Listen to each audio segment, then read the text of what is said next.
Ukrainanyň günbataryndaky Lwowyň häkimi 18 martda Russiýanyň raketalarynyň şäheriň goloýundaky aeroportyň hyzmat ediş tetgatyny urandygyny aýtdy. Bu ağırlykda Yaponiýa we Awstraliýa Russiýanyň guruluşlaryna täze tapgyr sanksiýalar girizdiler. Mundan başga Amerikanyň prezidenti Joe Biden Moskwanyň sebäpsiz Ukraina çözmegi boýunça Pekiniň pozisiýasyny maslahat etmek üçin Xitayň prezidenti Xi Jinping bilen gepleşer. Lwowyň häkimi Andrei Sadowyň 18 martda beren maglumatyna görä, ençime raketa harby uçurlary abatlamak üçin niýetlenen detga gelip düşdi. Hüjümde awtobuslary bejerýän topluma hem zeper etdi. Adam itkiler barada badavat maglumat elýeterli däl. Ukrainanyň içeri işleri ministriniň ornbasary Anton Heraschenko mundan öň ir bilen Lwowyň ençime sebitinde bir näçe partlamanyň bolandygyny aýtdy. Ir saat 6:30-da Lwowda partlamalar boldy. Şäheriň eteginde ot ýalynlaryny görse bolýar diýip, ol Telegram kanalynda ýazgy galdyrdy. Russiýanyň güýçleri Ukrainanyň beýlik şäherlerine, şol sanda paýtat Kiýewe hem hüjümlerini ýaýbanlandyrdylar. Kiýewiň eteginde ok atyslyklaryň barýandygy barada hem maglumat gowuşýar. Lwowa raketalar Gara dengizden atyldy diýip, Ukrainanyň howa güýçleriniň günbatar dolandyrys merkezi Facebookda ma'lum etdi. Ol şäheri tarap atylan 6 raketanyň urulandygyny hem sözüne goşdy. Dünýä liderleri Kremliň raýat obýektlerini, şol sanda mekdepleri, keselhanalary we ýaşaýyş tebitlerine edýän dowamly hüjümleriniň derňelmegi ugrunda batys edýärler. Mariupolda halat ediş işgärleri Russiýanyň howa hüjümi netijesinde ýeri ýygsan edilen teatrda başpena tapan ýaşaýjylaryň arasyndan aman galanlaryň gözlegini dowam etdirýärler. 16 martda Russiýanyň teatra amala aşyran hüjümi wagtynda ol ýerde parahat ýylatyň arasyndan ýüzlerçe adam gizlenýärdi.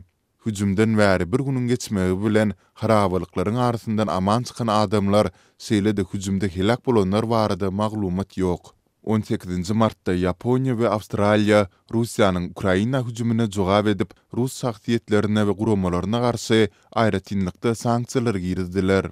Yaponiýa 15 Rus şahsiýetine we 9 guramasyny, şol sanda gorunmak resmiýetlerine we döwletiň ýetçiligindäki ýarak eksportýory Rosabaron eksport kärhanasyna hem gadagynçylyklary girizdi.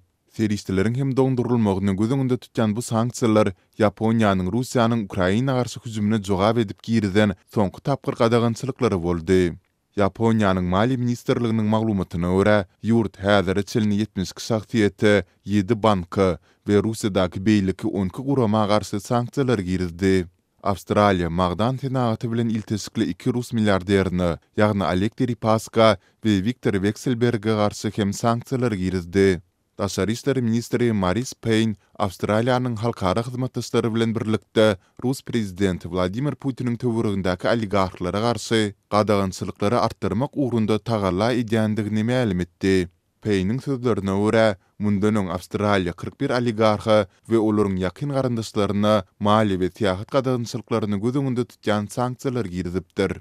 Amerikanyň Pekiniň Russiýany Ukrainada ulanyp biljek harby teristleri bilen üpçün etmegi teljerýändigi baradaky howatyrlanmalarynyň fonunda Prezident Biden Xi bilen gepleşikleri geçirer diýip döwlet sekretary Antony Blinken aýtdy. Blinkeniň sözlerine görä, Biden Pekiniň Russiýanyň agresiýasyny goldamak ugrunda etjek itilendik himayatyna jogapkärçilik çekjekdigini duýdurar. Xitay Russiýanyň Ukrainadaky hereketlerini ýazgarmakdan, şeýle-de muny çözdüş diýip atlandyrmakdan ýüzürdi. Ol Ukrainanyň öz ygtyýarlylygyny goldaýandygyny, emma şol bir wagtda Russiýanyň kanuny howpsuzlyk aladalaryna hem üns berilmelidigini aýdýar. 17 martda Ukraina prezidenti Volodymyr Zelenski Amerikanyň berýän himayaty üçin Prezident Biden'a minnetdarlygyny bildirdi. Ol söwüş hereketleri nukday nazaryndan soňky gelip gowuşan ýaraglar baradaky jikmejikleri aýan edip bilmejekdigini hem sözüne goşdy. Також я вдячний президенту США Байдену за нову і дієву підтримку для нашої держави. Зрозумійте, я не можу розкрити вам всіх деталей. 17 martda Russiýa bilen Ukrainanyň wekilleri tapgyr 4-nji gün gepleşikleri geçirdiler. Emma Kreml lalaşyga gelerden entek ýerdigini aýdýar. BMG-niň Ženewadaky adam hukuklary boýunça idarasynyň maglumatyna görä, Ukrainada parahat ýylatyň arasyndan 780 adam öldürilipdir, 1252 hem ýaralanypdyr. BMG Ukrainadan 3,2 milyon töweregi bosgunyň goňşy ýurtlary geçendigini aýdýar.